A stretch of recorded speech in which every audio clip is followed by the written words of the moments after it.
This is the camera I filmed everything on. No. I'm just kidding. Oh my God, Gino.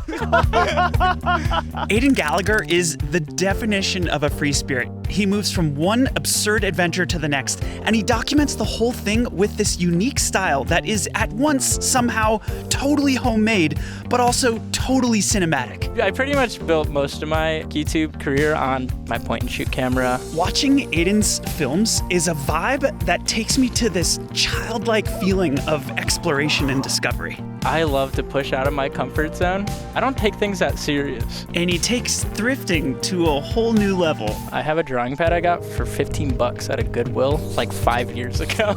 It's an $8 camera I found in a bin with Tetris on it. Most of my stuff is super jank. But you like it? I love it. I'm sitting down with Aidan to see if I can get to the bottom of how he captures his spirit so beautifully on film, and how his whole filmmaking process is guided by his pursuit of the absurd. The most important thing is human connection. Oh, I get to go meet new people. I get to make new friends and have a new experience somewhere else in the world. I just love seeing people have a good time.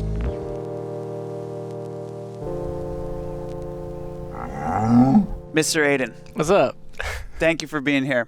Thanks for having me. I'm so psyched about doing this. This is going to be really fun. Yeah, I'm excited.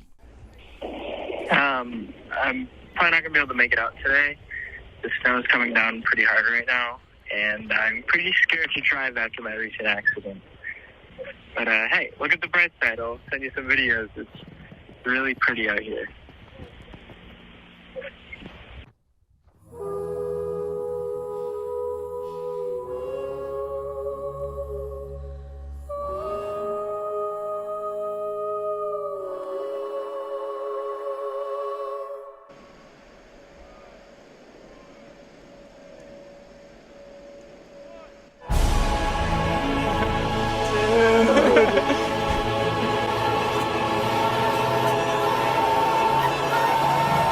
Oh my God.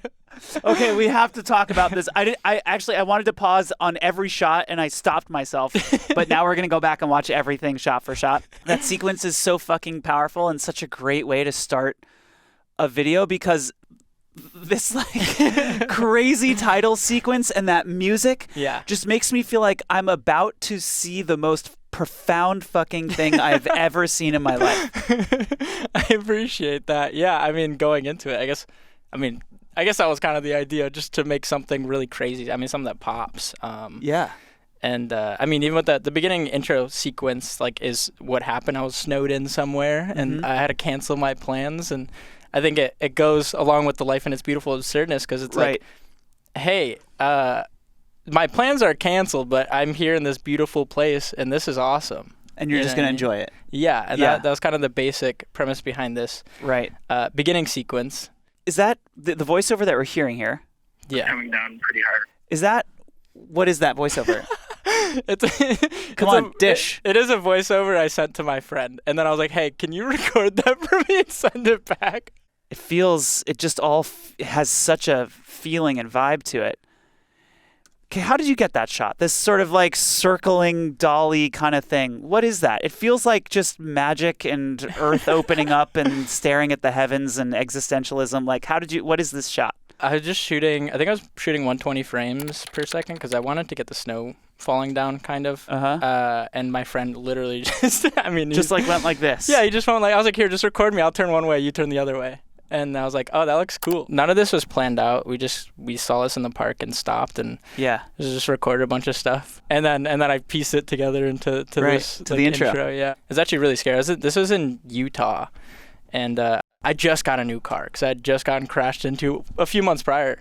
So I was driving out and I was on the highway and my car had like lost traction, and then in front of us there's an 18-wheeler that was blocking the entire highway like sideways, and cars were just like boom, like passing me, and I'm like dodging these cars, and I was like, guys, we gotta turn around.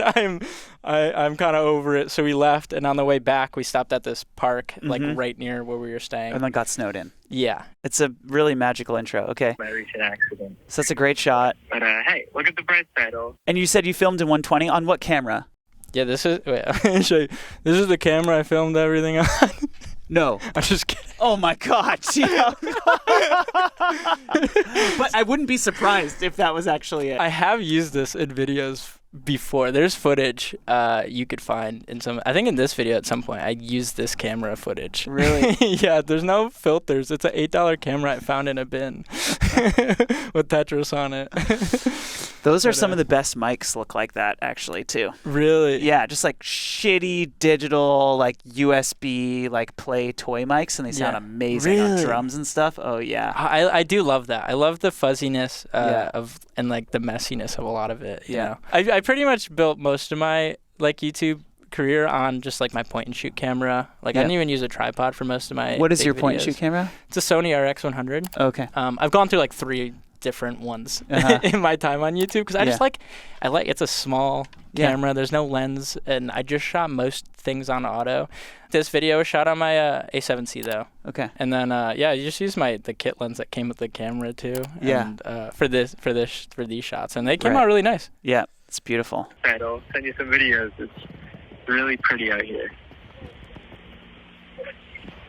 So nice. Okay, what the hell is this? How did you do this? What is this? Come on. Why does it look so, it almost looks like CGI. Yeah. Honestly, like, this is like a kind of a mistake because part of it is like my lens just was going in and out of focus and I couldn't get it to focus. I think because the snow falling on it kind of cuts it in and out of focus and it looks so nice. But I was also filming in 120 frames and I just, like under a street light, under a tree, the snow's coming down so you could really see it. And I just like zoom it in basically. I mean, that's it. And then I turn the camera a little bit. Yeah. Like as that's happening. Okay, so you're literally just, all of this is it's all happening. There's no like, there is not, this is not After Effects snowfall. No, this is all real. I mean, it's kind of crazy because it's so smooth looking and so pretty. So, okay, the music too, that comes in there, right? Mm-hmm. Oh, yeah. It's just like the most perfect, beautiful moment. Where do you get music like that? So I use a lot of copyrighted music in my videos. Clearly. I do a lot of hunting, I guess. I think the vibe of this video, I wanted the intro to kind of feel like, I guess Everything Everywhere All at Once. I think that was the inspiration for this beginning shot, is because I think I just watched the movie and I'm like, oh, I want to do something with that, and it fits in perfectly with what I'm talking about in the video. Right. So like, I think it was something with that, and I don't know. Usually when I hunt for music, it's just like I just go down a rabbit hole of a bunch of artists, and I just like sit for hours and scroll through. And you just put it in and see if it feels right? Yeah. I mean, that's it. It's usually when I'm editing a video, it's puzzle piecing it together, or the music is usually music I've been listening to while on that trip. So what I'm good at a lot of times is finding music that fits into my videos perfectly, somewhat perfectly. I think people come for the music a lot of times, which is also why I don't make any money off of my videos because of the copyrighted music. But I usually like using like smaller bands and stuff like that, which is super cool. And now I'm friends with all these like small bands, and they all are like appreciate it. I don't know. I think it's really cool. Yeah, it's so cool.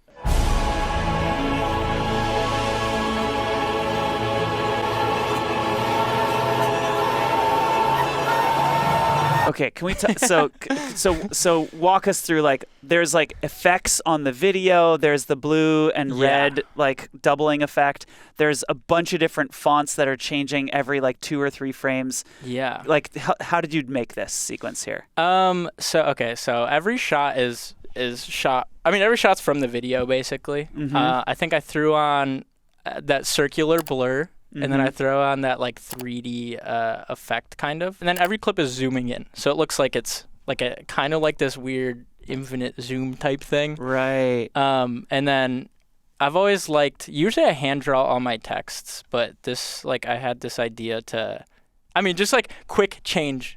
Right. I mean, you could see it, you know, like quick change the text just to, I kind of wanted to make it feel chaotic, but beautiful. That's the whole idea of the video, life in its beautiful absurdness. It really does feel nostalgic and epic and like all of the, it has all of the, I feel like you perfectly captured the emotion of that, of the whole video in that intro sequence. Yeah. Let's keep going. And then that music is so Things clutch never there. tend to work out as planned, or else I'd probably have enough money to not have to live out of my car.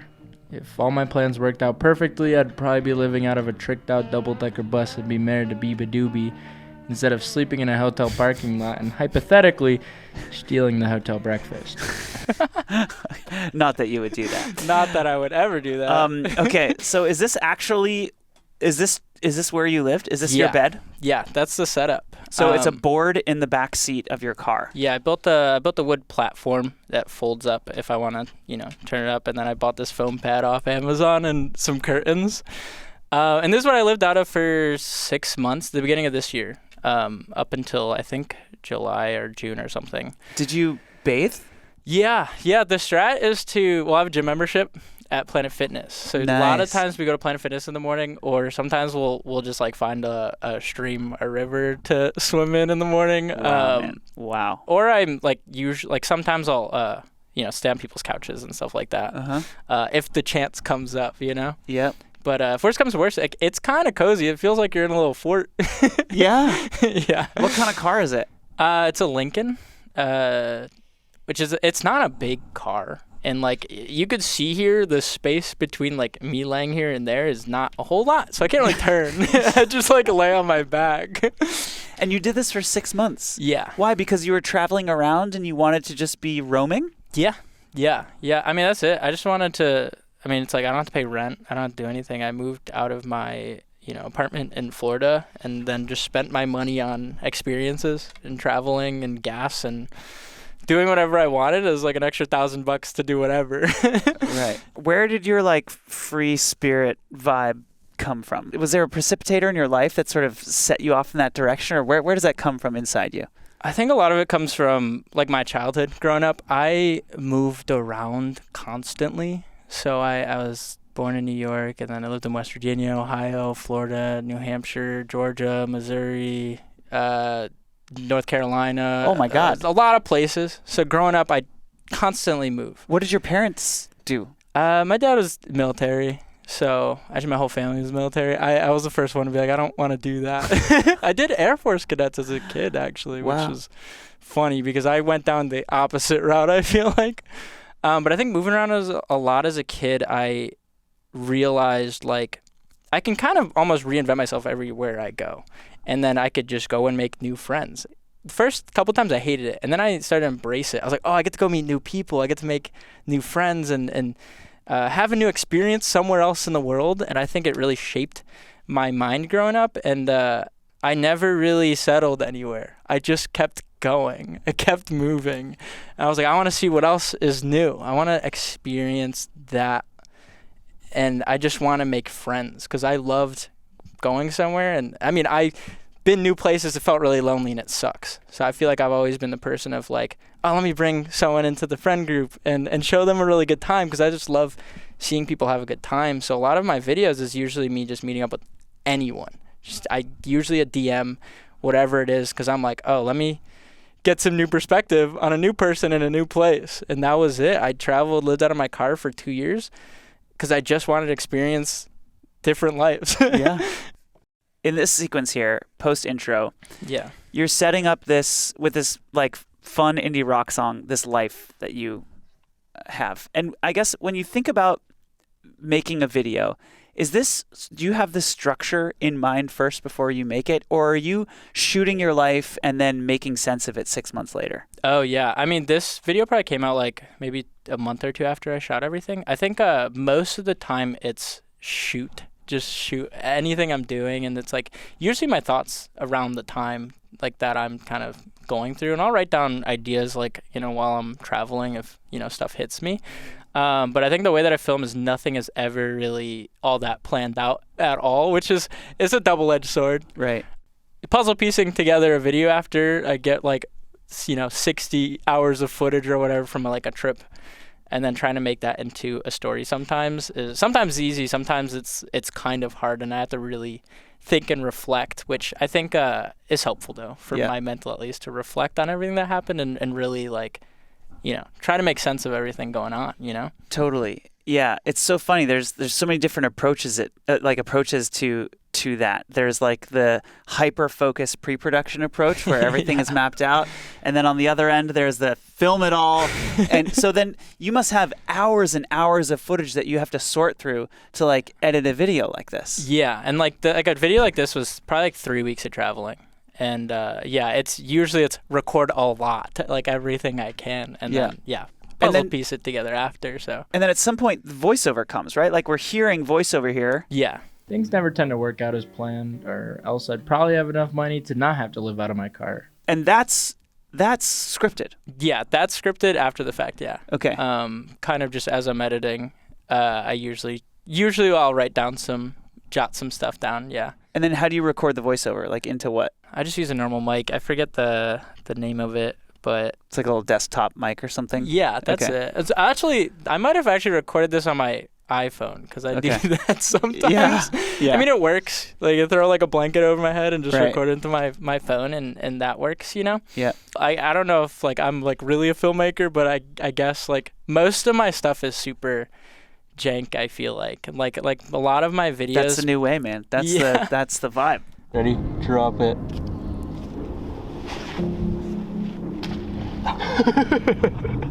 Oh my god, that's so fucking spooky, dude. To truly live more free in this life, I feel like there's this box that society kind of puts you in. Doing things that are expected of you, I do feel as if people don't realize how much you could really do in life. I mean, we're like 500 feet in the air over alligator-infested water, overlooking one of the most beautiful scenes I could never imagine, with the only noise being the wind gliding through the cracks and crevices of this old abandoned bridge. And I never feel more free than when I'm doing things like this. Oh, boy, what a feeling. That music is just gorgeous. The shots are gorgeous. The feeling of freedom, I think you do a really good job of like getting that across in the storytelling. That. When you write something like that, do you go through a lot of revisions in that dialogue, or are you just like writing it and whatever comes out, you just kind of shoot? Yeah, it's usually whatever comes out first. I might change a couple things. Like I'll maybe like every once in a while I'll do a voiceover. I'm like, okay, let me just change like a couple words. Right. But it's usually pretty there. I mean, like these are kind of a lot of my thoughts that I've been having on this trip. So it's kind of like this was easy-ish to write, and I'm like, I don't know if it's perfect. I don't know if it's amazing, but it's like those are my feelings and those are my thoughts, and I'm not trying to sound like, I don't know, something I'm not. I feel like, yeah. You know? Are you reading out of a journal, or are you writing specifically to record voiceover for the film? I'd usually write it, as it comes out, I guess. Yeah. I will write thoughts in my notes app, but they're usually not super like deep. It's usually like, okay, here's kind of a thought, you know? And then when I read, I'm like, okay, I remember my actual thoughts. Like I'll write down general ideas, and then, write it out, write a little script afterwards, like on my notes, and then I'm like, okay, yeah, that looks pretty good. Yeah. We're free, man. Dude, this is cool. This is the craziest thing I've ever done in my life. How are you recording audio there? My phone.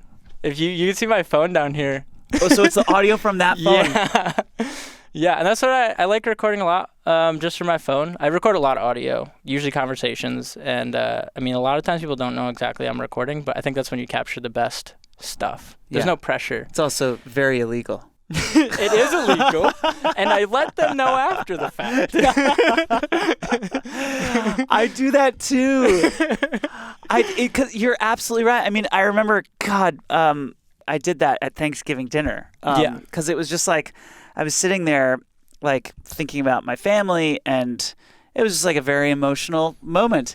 Yeah. And I wanted to, like, capture this beautiful moment without taking out my camera and Exactly. And it was really nice to just hit record, put on there, and everybody's joking and being themselves fully and not hamming it up for the camera, and you get this very like real side of people when that's happening. That's usually the goal, I feel like, for a lot of my videos. I feel like I like to focus usually more on the people I'm with and the conversations more than like always getting the perfect shot, because like it does suck sometimes, like ruining a moment that feels so genuine and real. Like, oh, let me grab my camera really quick instead of just like, oh, let's just say, boop. Yeah. And then after the fact, I'm like, okay, I record. You want me to not? I won't put anything in there, you know. Right. Someone won't want me to, but I always show people the videos before I even upload them when I do videos of people. But this whole sequence is really exciting. Because my friend basically like never really left Massachusetts, so this is like crazy. I feel like for him and taking him on this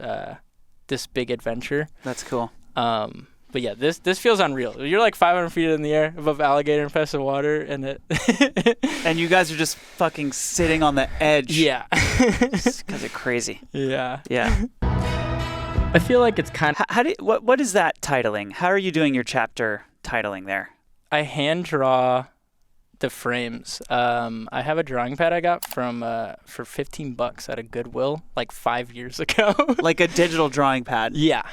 So I hand draw a lot of my texts, and I like this like scribbly effect, and it makes it look a little animated. And I don't know if there's a faster way to do it because I sit there in Photoshop and scribble it out, and I'm like, that looks cool. Yeah.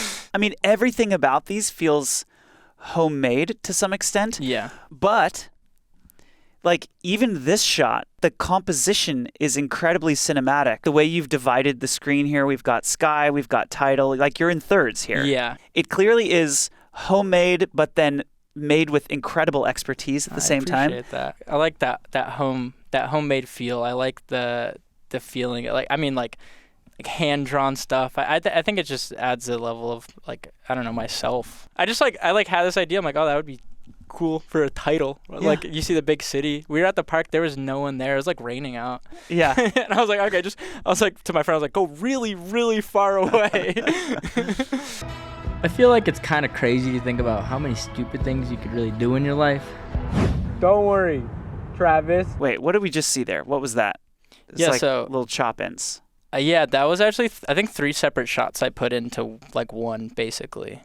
I think that's how I did it, if I remember correctly, is like I had a close shot, medium shot, and then the really far shot. And then I just like kind of zoom it, each one a little bit, and then cut to each one, and it has like a super zoom effect. Yeah. Oh, that's really cool. Don't worry, Travis. The ladies are going to come hang out with us. I hope. Like, for example, you stop and you can go. It's funny because we came to the park to do the speed dating thing, and there's no one there. And that's why I was like, okay, let's get this shot really quick. Of us just in the middle of this giant park alone with no one around. So you had to go somewhere else. Yeah. So we ended up moving after that. I thought there was actually going to be people there because this is shot in Austin, Texas. This is like my second time ever in Austin. But usually people are at this park. But it was a gloomy, kind of rainy day. Doesn't really look like a park. Stopping you from going downtown and setting up a speed dating booth, leading to a number of crazy interactions. What tripod do you have? Like, what is this set up on? Oh, probably like a $40 Amazon tripod. So you had a camera set up on your Amazon tripod, filming a bunch of camp chairs, and you had the signs that said "Speed Date Us," and you were literally just people would stop and. Yeah, I bought the chairs that day. They were like $8 each, and bought the sign and just wrote it really quick. And I was like, oh, what weird thing can we do while we're here in Austin? And I thought this was funny. And were you recording audio? I think I was. I don't know if I ended up using. I don't think I used much of the audio here because I had so much footage from this trip. So I was trying to like kind of speed through certain parts. But the audio probably wasn't great. I think I was probably filming it on my phone, and it just probably was bad. To be honest, I do have some better mics now actually, but sometimes I'll use the Bluetooth like ones you could plug into your camera. Yeah. But honestly, rarely. I use my phone just because it's easy. Yeah. Guys, what'd you think of that? I think that was the scariest shit I've ever done in my fucking life.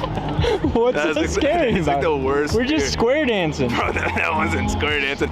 Aidan was jumping around like a child. This is my favorite song.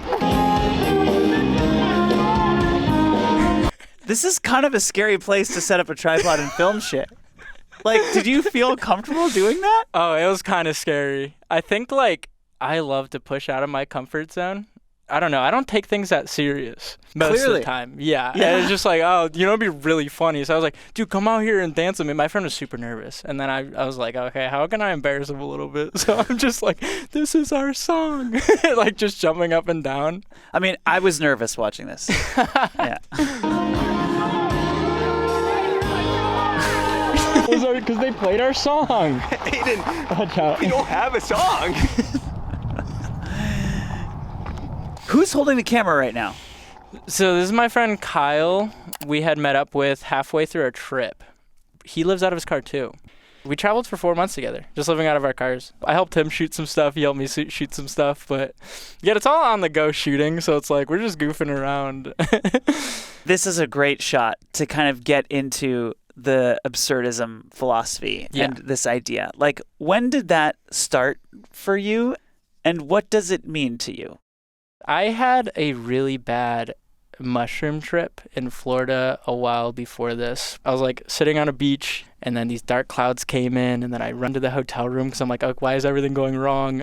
And I look at the wall, and there's 2 picture-framed cardboard like backing, and for some reason that triggered me like really bad. I was like crying now, lost in this infinite hotel hallway. And I called my sister and had a long conversation with her in the middle of this trip. Yeah, my parents freaked out at me first. Okay, so they knew you were tripping. Yeah, I remember talking to my dad and being like, it's just so overwhelming to be human sometimes. Yeah. And I think it all came out during this trip. And so eventually the trip ends. After this crying, I get up and I'm okay. But for around 9 months to a year afterwards, I started having panic attacks, and reality was scary. And I went from doing a lot of my old videos, like traveling, meeting people, like in love with life, to being the opposite, terrified. And so I started reading a lot of philosophy books, and I got into absurdism, which I feel like helped me the most. The idea of absurdism is basically, if there is an answer to life, if there's purpose, if there's meaning, it doesn't matter. Like, it doesn't matter, like, because I don't know if there is or not. So the idea kind of is like, it's almost like nothing matters, but it's like, if there is something, that's cool. If there isn't, that's also cool. But it doesn't matter in this moment because this is my reality, so might as well embrace the current reality I'm in to the most, you know, and like get out there and just go with the weirdness of life and really just like push it. It's almost positive nihilism, except I'm not saying there's nothing, but I'm not saying there is something. I'm just like in the middle ground where it's like, I don't care. So what's interesting, just even hearing you say all that, I think like the film that we're watching now is the cinematic version of what you just said. And what strikes me about that is like, but that's also just kind of your whole thing. Yeah.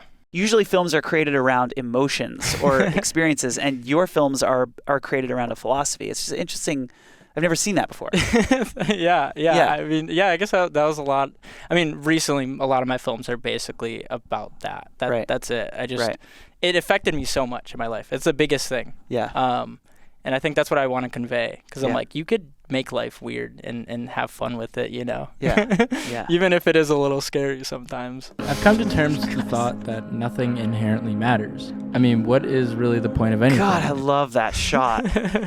I love the shot. You look so uncomfortable. Oh, it's so cold. Like, look at your face. Like, and you also, your arms out and your like ribs are showing. You're like, it's like Jesus. Like you're like suffering in the free. Like it's such a brutal shot. Look at your face. It was brutal. It was very cold, I'm pretty sure, when I shot it. But yeah, that's like, it's how I felt, you know? Yeah. We're on this tiny rock drifting through seemingly infinite space. Sometimes it feels pointless trying to find meaning, and at this point in my life, I'm not sure if I even have a purpose. I mean, honestly, sometimes I think it's kind of selfish to think that in this massive universe, I have any kind of special purpose. And well, if I don't, I'm okay with that. Although I do truly think that I'm lucky to be able to live this human experience, nothing may inherently matter, but there are things that objectively matter to me. To truly love the people around me as much as I possibly can, to push the boundaries of life experience, and to find beauty and joy amongst the chaos that is reality. And I think that is truly how you embrace the beautiful absurdness of life. Oh, man. I feel like you could live a lifetime and not come to that. And it's just it's a wonderful sentiment. Yeah, I think that's kind of the main thing, I guess, I've always wanted to push is like, the most important thing is human connection and just experiencing reality. And that's it, feeling emotions and, you know, like I said, finding the beauty amongst the chaos. I think life is chaotic, but there's really beautiful things and there's really nice things if you really look for them, you know? Yeah. And try to find them. But it's awesome. Okay, we'll watch one more. Trying to figure out what career path I wanted to do, and it's fucking spooky. Okay, so what trick is this here? Like, what are we looking at? It's really funny. I had a lot of people ask me about this shot in particular because people think that I used this as like an overlay and put my footage there, but my friend had this camera with him. So it's a Hasselblad or something like that. I forget the exact name, but you shoot downwards into it and there's screens. So like when you're shooting with it, you're looking like this, you know? Right. And it shoots. So I was like, you know, it'd be cool if you just put it on the ground. And then I was set on my tripod, put my camera down at it. And I just like the effect. So this is live. We're looking at this live. Okay. Yeah. It's not even playback. It's like. Yeah. So the camera is shooting down at the ground, and then this camera is shooting that way at you guys. Yeah. Okay. Yeah, and I think it's just a cool effect. I think it looks really dope. Yeah. And this is like a photography camera, so like there's no filming on it, but it's like I can capture the essence of the photo basically on video. Yeah. That's just scary shit. You know, and yeah, I don't know, and I still haven't figured that shit out, and that's okay. You don't gotta have it all figured out. Yeah. You really don't. It's You just kind of go with the flow. Play it day by day. Yeah. Okay. It's getting cold out here. You wanna go grab some Burger King? I love that line so much. I know it's not a line. I know it's like what actually happened. But that choice to put that in this video, because it's like so not fucking romantic. Yeah. You know, it's like there's this like indie rock playing and you guys are like on the beach in an old film camera and then you're like, let's get some Burger King. Like it just fucking wrecks the vibe. But like in such a great but it adds to it at the same time. It's such a good editing choice.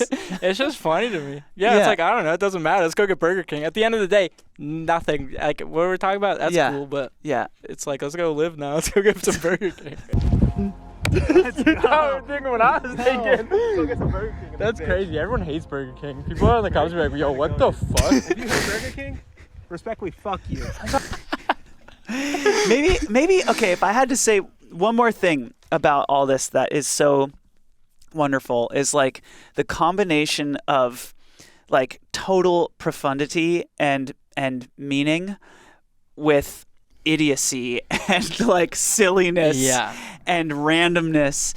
And that's like a juxtaposition of like maybe that comes from you, maybe that's in you, but it's really fun to see that in a single film and in a single filmmaker. It's like usually you kind of get one or the other, and to see them both in the same movie is really striking. Yeah, I think that's what I like to try to do. I mean, it's part of my personality. I think a lot of it is I like to be goofy. I think, you know, maturing is realizing that inner child is important. Yeah. I think I like to show that in my videos where, you know, I could be serious and I could talk about serious things, but it's like, also it's like, it doesn't really, like, I'm just living, man. I don't know what I'm doing. Yeah. I'm just trying to enjoy the time and find fun things to do with my time. Yeah. Beautiful. Thank you so much for doing this and watching your films with me. It's really fun and so cool to get to talk to you about it all. Thank you. Oh, thank you. So great.